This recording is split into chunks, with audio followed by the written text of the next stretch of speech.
everyone. Like Matt said, I'm Quinn Charling. I'm the FieldNET sales specialist for Matt's region. Been in with the company about a year and a half now, so when I was up here last year, I was still pretty fresh. A little bit more experience under my belt now. If it's good or bad, but I'm going to talk about FieldNET today. Just kind of briefly touch on some topics. Matt touched on a good chunk of it, but I'll fill in whatever gap is left. To start, what is FieldNET? For those who aren't aware, simple. It's just a remote monitoring and control with pivots and parts associated with pivot. So the biggest thing is start-stop with our full control products out there. Our smart irrigation recommendations that ties in with our FieldNET Advisor product, which I'll get in a little bit more in depth later on. VRI. So we do offer a VRI product lineup for individual nozzle control, and within FieldNET we have the ability to, before with those old panels you had to go out, uploaded a stick every time you wanted to run a new plan. Now with FieldNET you have the ability to create those plans within the computer and send it over to that panel over the web. So it's just a nice little, makes tweaking plans a little easier, more convenient, so you're not driving out there multiple times throughout the week. You can just do it from the comfort of your home. Water and chemical usage reports. We do report runtime for pivots and accessories, whether it be fumigation or some other pump associated with it. Pumps and accessories I touched on. Drip irrigation systems. We're not in the business of selling drip tape, but we do offer a multi-controller that can control different zones of those drip tapes. It's a product that, personally, we're not really used to doing. We don't deal with a whole lot of drip, but we do have some pockets in the country where they rely on our drip control system. Just, it's easy, and we've had some guys even come up with different drip tape companies ask us, if we could, just tie in with their system. End guns. This is a big one. Being able to control end guns from your phone or your computer. Kind of nice, especially on windy days. If it's blowing a little further than what you think, you have the ability to go out there with your phone, and you can adjust it by 1/10 of a degree, which is nice. Just if you're barely hitting the road, you can scoot it back 1/10, just so the sheriff isn't coming out anymore. And fumigation equipment. How do you access it? Like I mentioned, it's through a computer or through your cell phone. We do have, whether it be Apple or Google, doesn't really matter. We have apps for each operating system. Different interface look about it, whether you're through the mobile app or the website, but ultimately you still get essentially almost all the same capabilities between the two. The FieldNET Advantage, it was briefly touched on when we're kind of talking about radio, cell. We have the most connectivity options, radio, cell, and Ethernet. So if you have an on-farm Wi-Fi system, we do have the ability to use that as well. You'll just have to have some sort of pivot-mounted source to get that Wi-Fi to plug in. We're the only single integrated platform. Some of our competitors out there are trying to mimic how FieldNET has everything underneath one umbrella, but it almost looks like it appears to be under one umbrella, but they'll still send you out to different links, whereas everything with FieldNET, it's right there in one app and in one website. An unmatched user experience. This is where I really like to bring in our support team. I think they're the best in the business. I call them probably at least 2 or 3 times a day just on questions I've got, and you guys have the ability to call them too. So you're not calling the dealer network if they can't make it out there. Our support team can help troubleshoot some issues if you are seeing them. So this is the radio network that we have set up. So essentially, if you see anything in green, that's assuming that you have good line of sight and you have the ability to connect with our bridge on top of grain leg. And it's kind of a really compressed look at how it essentially works. So at the top of the leg, we have an antenna, and then that will shoot out to all the pivot controls or just premier units we've got. There's an antenna at the pivot point, and they're just communicating back and forth. So when you send a command from your phone, it'll go from that antenna on top of the leg, it'll shoot it back out to the pivot point, it'll take the command, and it'll relay the information back to your phone saying, hey, I got the command.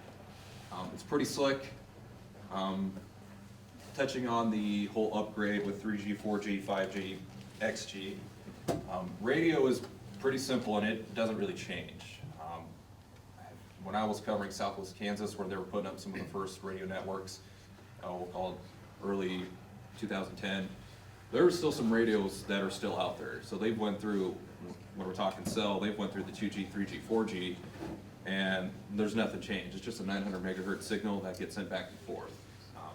So in terms of upgrade cost, there really isn't any. The only thing we'd have to run into, like Matt said, is if we had to go with the cell bridge, we'd have to upgrade that RTU within that bridge on top of the leg.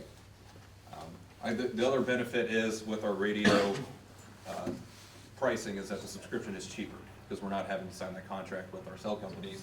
That's the other incentive behind it. There's no real, as far as I'm concerned, I haven't really seen any differences, and I know Russ has commented that you even think that the radio might have been even a hair faster in some instances compared to cell. The two things we noticed is we didn't have the issues with the cell towers going down, okay?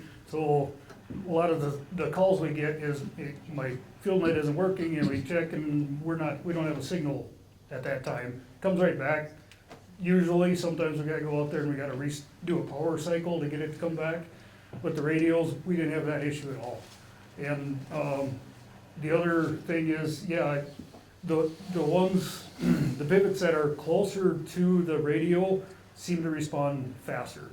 I mean, it's just, you hit the button and it happens. Sometimes the cell, it depends how good your signal is at the time, you know, it's just, it can vary. So those are the two things that we saw this last year. Yep, so this network, it covers a pretty big area. I had all the pivots mapped on here, but I decided to take those off just so it looked like I was snooping on people or letting everyone know who had what. But you know, we cover all the way down to, I think, right north of Clontarf is our cutoff to the south. And then when you get a little further west, there just really isn't much for pivots. So I figured right around 180 or 200 pivots that this thing would cover. So this is just the one. This is not including the repeaters. Yeah, we actually have a repeater up there too, which actually covers down into Clontarf and a little more to the east. And we are planning on putting one more on further to the north, so we'll actually get up to Morris in that area. Do you know how far west it The Pondicherry River really is I mean, once we drop down off of that edge, we're done. I mean, it doesn't reach any further than that. So. Now, depending where that leg is in Morris, it might be able to fill in that gap. It still looks like it's gonna be a shadow. Yeah. Yeah. So it's all based off of line of sight, so we need to be able to see the grain leg in order for it to work. So if you can kind of do a pretty simple check. If you go to your pivot and you can see the leg that we're using, chances are, and you're within a reasonable distance, let's say 9 miles is probably our upper limit. If you can see that leg, chances are you're probably gonna be able to get signal. We're also working on a possibility of putting one right, I'm lost here a little bit. Oh, right in here. So that could cover some of that area too, but until we get it up there, it's really hard to tell. But I've got one that's portable, I can go around and check out what the coverage is on your location. We know for sure before we put it up there. Any questions on this before I go on? I got a question. Yep. So if you put a repeater out where he's suggesting, which is pretty close to my pivot, then do we have to pay anything extra to go onto the radio versus the? So the issue is if you have an existing one right now that's on cell, you take that cellular RTU out and you replace it with a radio. So yeah, there would be a cost because the radio hardware costs almost the same as the RTU does. So it's not just an even trade. There is a cost involved in switching, but then your annual subscription cost would be lower by going to radio. What is that subscription? It's Right around 180 roughly right. for discounts. Yeah. It's about $80 less per year versus a RTU or cell subscription.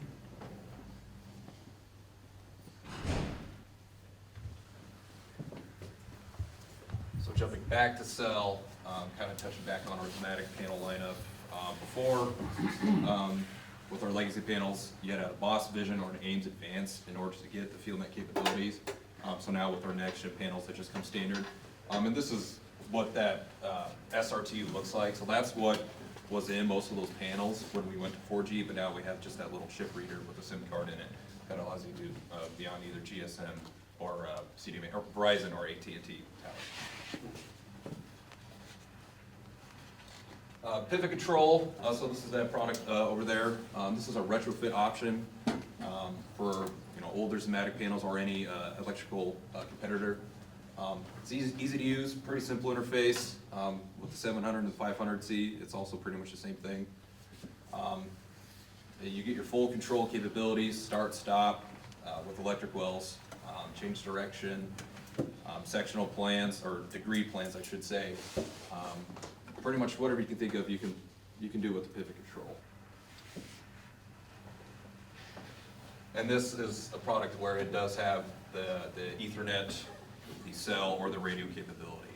We do have a couple other products that I'll touch on. The Pivot Watch is one that is just cell, and let's get back to it. But our Pivot Control Lite is also another product that is just cell only. So this is what it looks like out in the wild.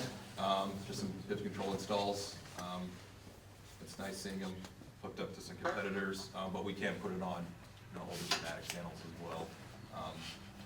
Down in Kansas, when I covered that area, basic panels were a big thing, and a lot of the time people would buy basic panels and buy a pivot control at the same time and hook it on there. I mean, it was a little bit cheaper. A lot of those, I didn't quite understand it, but that's what those guys wanted, so that's, we made it work for them. So. The PC Lite, we'll say this is a step down from our Premier Pivot Control lineup. So this is where you still get the change direction if the auto reverse, auto shutdown is built into the panel, and you can stop it, but there is no remote start with this.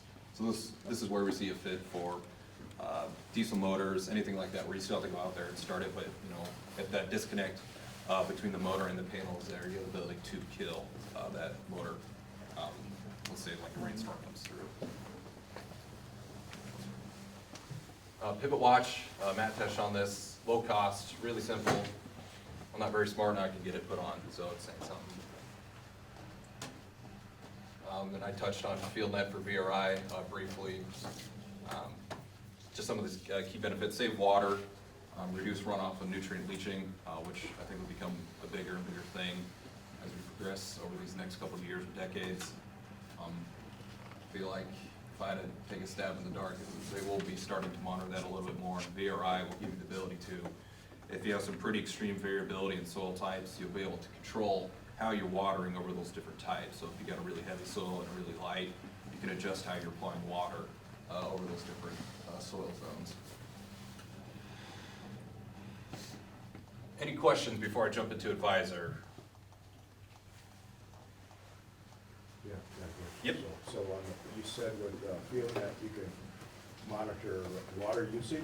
Yep. So you can read hours pumped? Yep, so within our log history, you'll be able to pull up the runtime for that pivot. So it'll know how long that pivot's running based on just hours it's run. I mean, on an annual basis? Yes, you'll be able to do annual and cumulative. So you'll be able to, so if you only wanted to look at, let's do January 1st to December 31st, you'll be able to run a report and it'll show you all the runtime that you have for that. And at the top of the screen, it'll show you the actual runtime ever since that FieldNET unit has been activated. So it'll track how long that thing has run ever since there's been a subscription put on there. This is separate from the hours on the boss panel. It's just, whatever FieldNET is running. So let's say you had a boss panel that had a runtime and then you put FieldNET on, it will only track from when that FieldNET unit was turned on. Now that boss panel had been running for a year or two before that, it'll have its own log. But if they were activated at the same time, they should be reading the same thing.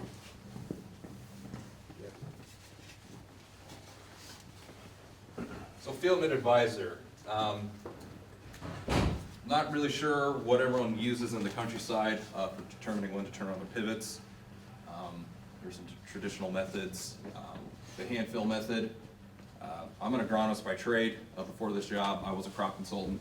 And this is what I was using to determine irrigation scheduling. It's kind of a, I don't know, an art. Probably not an art, it's not that intrinsic, but it's still, you gotta have an idea of what you're dealing with. It can get tricky, different soil types have different water capacities, and determining what type of soil that is essentially determines, you know, what percent of available water is present in that soil. So it's, if you have a lot of experience, you could probably figure it out, but it takes some time to get it figured out. The other way is soil moisture sensing with probes. Probes have their fit, but they're just for that one point in the field. It is just that single point where you've disturbed the profile. You've had to probably put water in there just to get that thing to go in.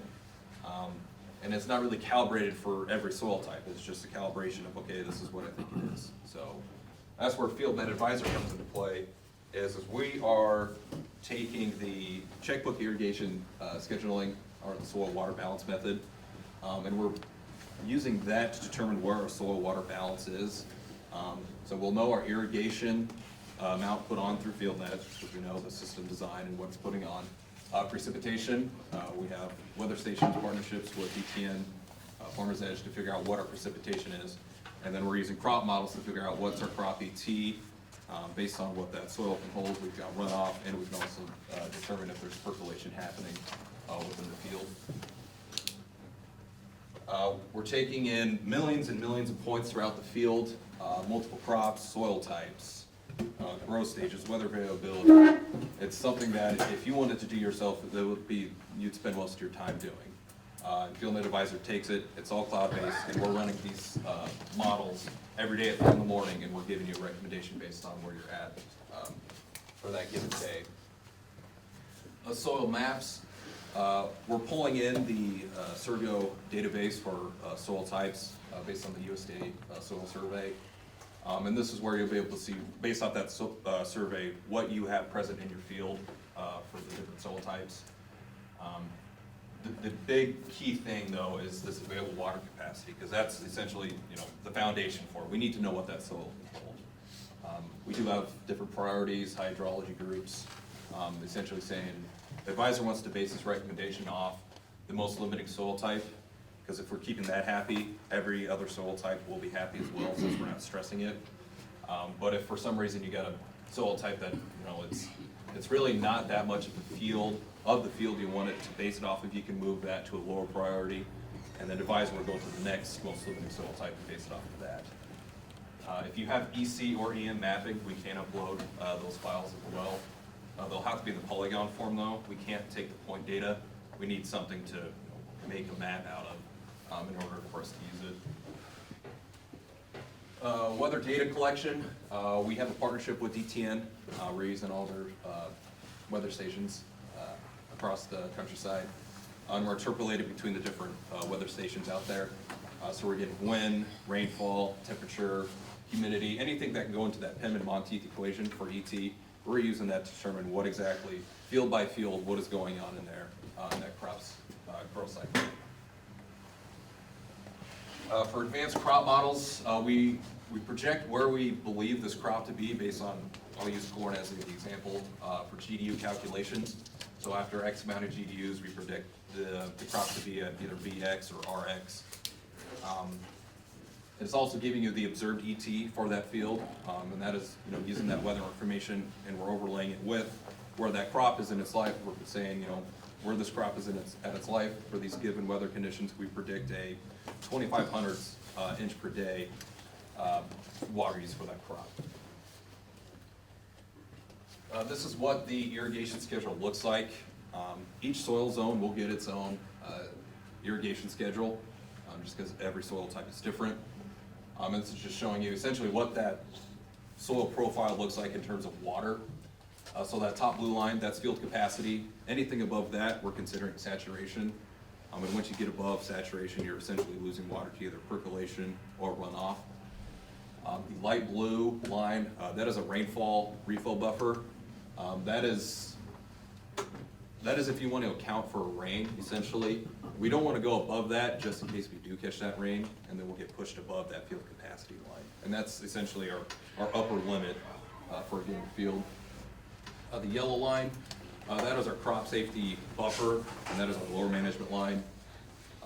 That's that's where we're saying we don't want to hit stress just because we don't want to, get behind. So we have that built in to be, within 10% of crop stress. You can adjust that, if you've got a system you're not really, comfortable with running that close to crop stress, you can move that a little further up. Red is crop stress, that is 50% maximum allowable depletion. So once you drop below that, the plant will start showing visual signs of stress. That brown line, that is permanent wilting point. 2012, some dry land fields probably reached that point where that crop essentially just died because there was no more water for it to use. On the bottom there, we have these dark blue humps are observed rainfall events. And you can kind of see down here, it's a little flat line. Anything after 15 days, we're taking 30-year historical norms. So that's where we're showing, based off the last 30 years, we've got some rain over those days.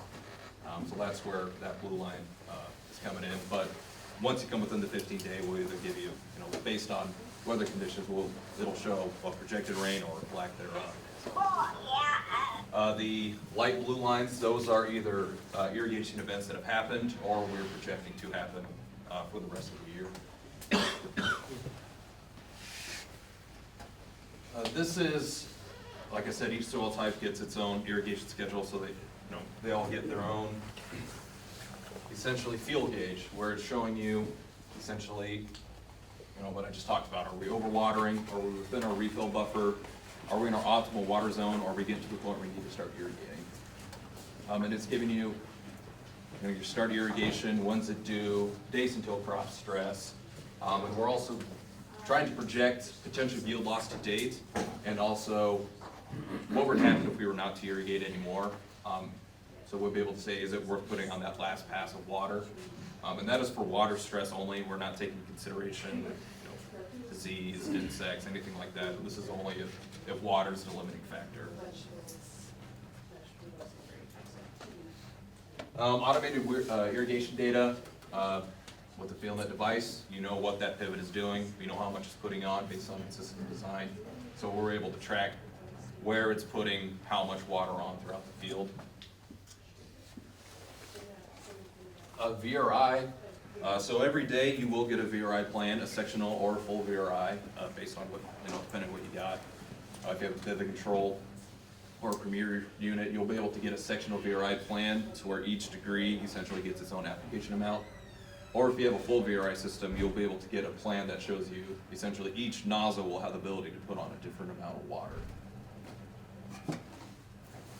In-season adjustments. This is, I was up here in about August, revolving around some of this.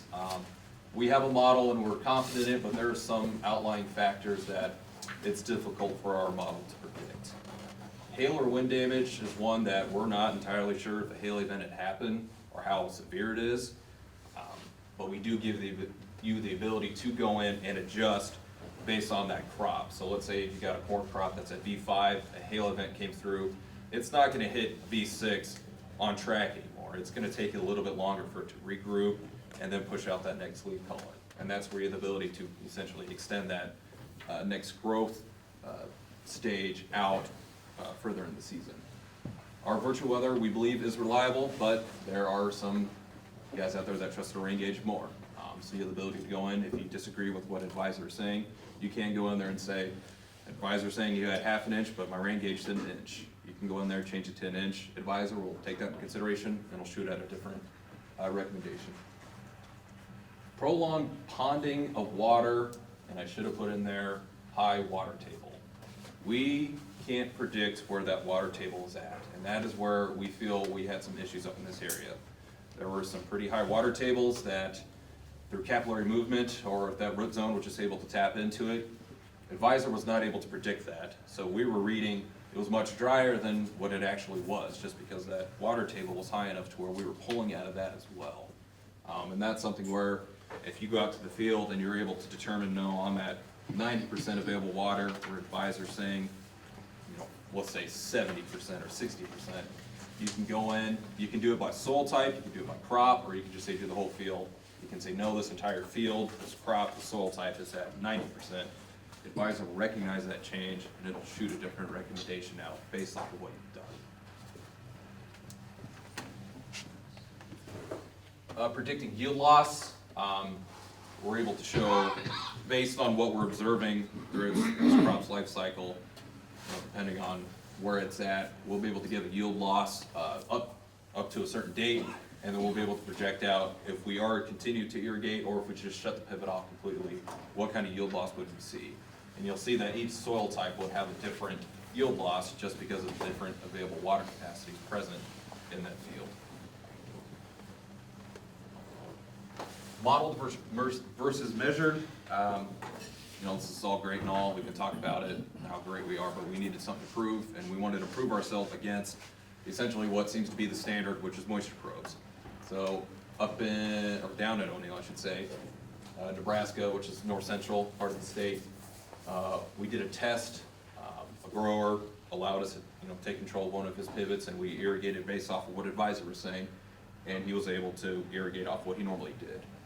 We had probes out there, and we're able to essentially mimic exactly or very close to what that capacitance probe, which is, we'll call it top of the line moisture probe. And also we had a soil water tension, which is a little older, outdated technology, but it's still used in some cases. And Advisor is able to read pretty accurately compared to those different moisture probes out in the field. And proven value, we gotta be able to prove it. I mean, we're not gonna say something if we don't believe in it. Between those two different fields, for this given year, we were able to pump 2.5 inches less of water, which is a 17% decrease in water usage. 9.25 million gallons of water, which is a pretty significant amount. But we were also able to increase their yield by 7 bushels an acre. These fields had similar soil types, the same hybrid. It had to be as similar as possible, and we were able to see that kind of an increase, which turned out to be about $35 an acre increase. Satellite imagery, this will kind of lead into Mike a little bit here, but with our partnership and with Advisor, we are able to put in imagery for your field. We do just have the base level LSAT imagery available for a given field. You might get one image a week, depending on how reliable the image is. It just gives you something, but with Farmer's Edge, you'll get much more frequent imagery and a lot better enhancement look to it as well.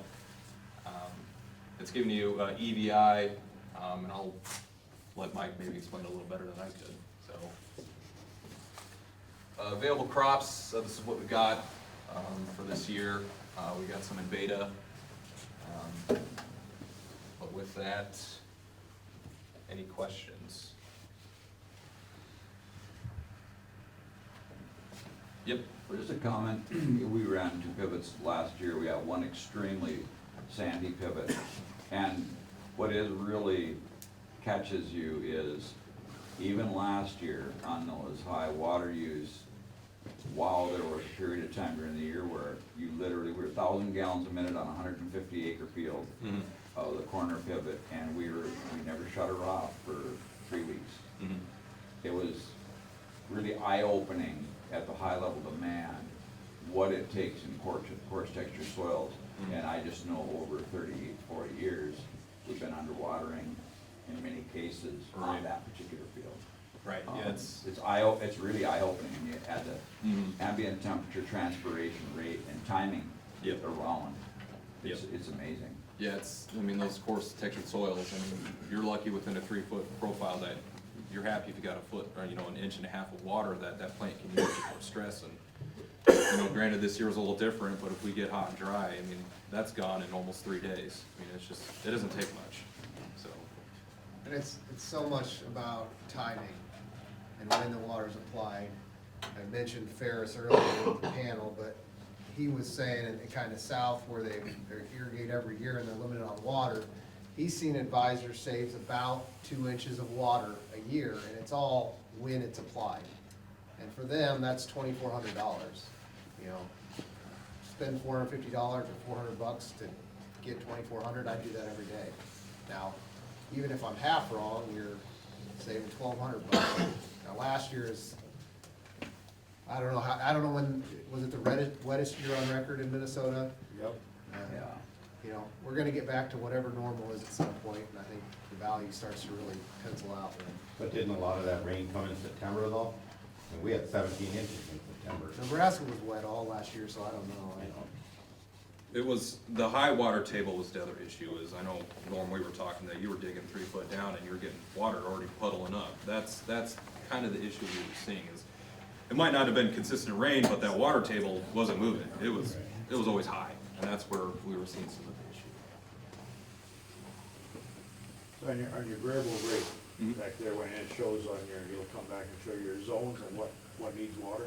Yeah, Will it program your pivot to that, or do you have to manually do it? so it'll give you a VRI plan every day, so you'll have to manually select which plane you want to use. If you want, most of the time people just put on what they normally want, but there are guys out there that really trust that VRI plan, and they'll go in every day or every third day whenever they get back to the beginning, and they will run that plan. Yeah, based you on- have to manually set every zone. No, it does it for you, It so you does it just have to for you. select the plan. Just It's like, select the plan. pick- Okay. Pick today's plan, and it'll, You'll have a FieldNET Advisor plan that it's developed, but the limitations on that plan regarding sectional VRI is the soil zones, it's still gonna irrigate to the limiting zone unless you're ignoring it, so a lot of those sectional VRI advisor plans look the same. They look like just a uniform circle because you've got a vein of sandy soil that runs across every degree or most of the degrees. If you go to ignore on that, you're just irrigating by a different zone, then those plans will start to look more different. If that makes sense. Yep.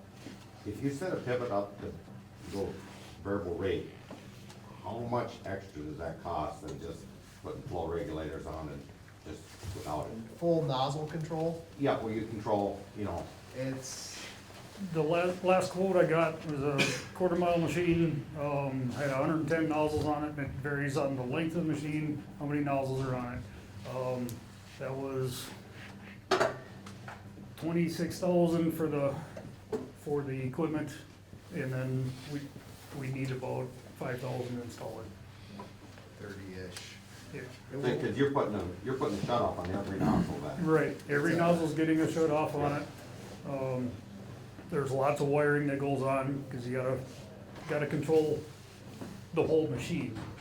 And there's another panel that goes on, so I mean, there's a lot. Then you also need a VRT pump too, right? Or It doesn't have to, because we can set it to use the whole, whatever your water If availability you is. shut off out like there. the N3 towers, and you don't have a pump that can, But our constant pressure pump, it'll spike your pressure up so high that, So Maybe, because we can. we gotta then- see where it at.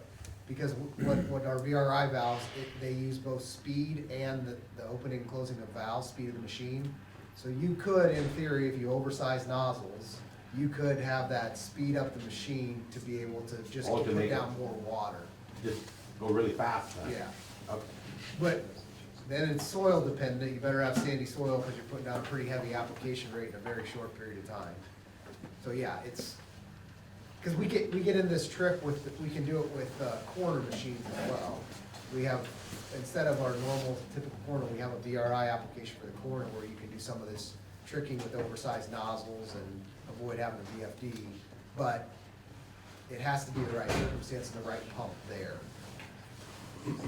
Well, I think it actually increases your yield, especially in soybeans. So you're not lowering, watering them, low response, and, you know, for the white mold and that. And so it's interesting, where we sell the most is where I sell the most is in Manitoba and in North Dakota. And North Dakota is, their NRCS cost shares a tremendous amount on full VRI. And we don't see in Kansas, Nebraska, Minnesota, but, you know, we'll have it, our dealer in North Dakota will do 8 to 10 conversions a year on existing machines.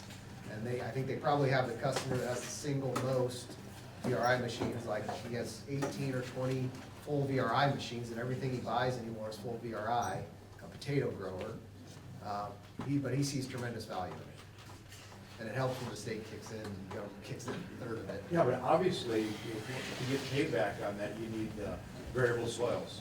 Yeah. If you got same soil, they ain't gonna pay back. So Yeah, if you're totally flat, I can see where that, it maybe doesn't. Zimmatic doing it, you know, where did that actually pays out? What's the return on investment? on that? There is a variable rate irrigation calculator we could use. It pulls in your soil maps, how much water you're pumping. There's a lot of inputs we put in, and we can determine the payback on Depending it. on your variability, whether it pay back. And your crop, I mean, your Well, crop. yeah, time what matters crops as you're well. growing. I think the payback's obviously faster on high dollar stuff, like potatoes, it pays back faster. Do you have the numbers of the North Dakota off the top of your head? I don't. Be right. So I know it's, Well, they were able to take, I think, I'm trying to remember off the top of my head. We put a VRI system on. There was 40 acres that got drowned out year over year. They put VRI on and they proved that they're not irrigating based on the soil maps they drew. They took those 40 acres, put it elsewhere, and they still irrigated normally except for that spot. They were able to farm through there that year, so they were able to get yield out of that wet hole, and they were also to put that 40 acres elsewhere and put, it was just a small little. yeah, that's in a play, yeah, I don't know if you can transfer irrigated acres around, but they were able to play that game, and basically it paid for itself because you could, like Quinn said, you could prove I'm not watering this wet hole, and then I took those irrigated acres and moved it, put another pivot somewhere else where I didn't have acres before. So there's some of that game that goes on too. Okay, sorry, Mike. Any other questions? All right. We're getting a little down on time here for Mike to give his presentation. We do get asked, what's our hottest selling item? And right now, I gotta say, it's not a Zimmatic product. This right here is what we've been selling the most of quantity-wise. And this is a filter. So if you've ever had a nozzle plug up on your machine and you wish there was a way to get around it, well, this is the best we found. This is made by a farmer plumber out in Washington that was really annoyed with plug nozzles all the time. It's got this screen inside, goes at an angle like this. So the water goes in the big hole, comes out the little holes. These holes are smaller than your smallest nozzle size. So if it'll go through here, it'll go through your nozzle. Easy flush out, open the valve, flush out all your contaminants. You're done. Hangs on the drop. Goes between the drop and your regulator. Okay? So just throwing that out there for you. I got a few of them here if you wanna. What's the serviceability on that before winter? Absolutely Does it nothing. hold water in it? Absolutely nothing. It normally drains just like your regular drop. The lowest point goes into your regulator. We do advise that you actually flush them before the end of the season, or at the end of the season, just to get all your contaminants out of your screen, so it doesn't come a big mud block or a rock hard. So you have to flush that while the machine is running? You don't have to, it's just if there's water in the drop, that should be enough pressure to flush it out. Or you just go open up all the valves, and then turn your machine on, let them all flush, and then turn your pump back off and close it out. Okay, anyway, Thanks, Russ. Russ, the cost? oh, these are $20 a piece. Very cost effective.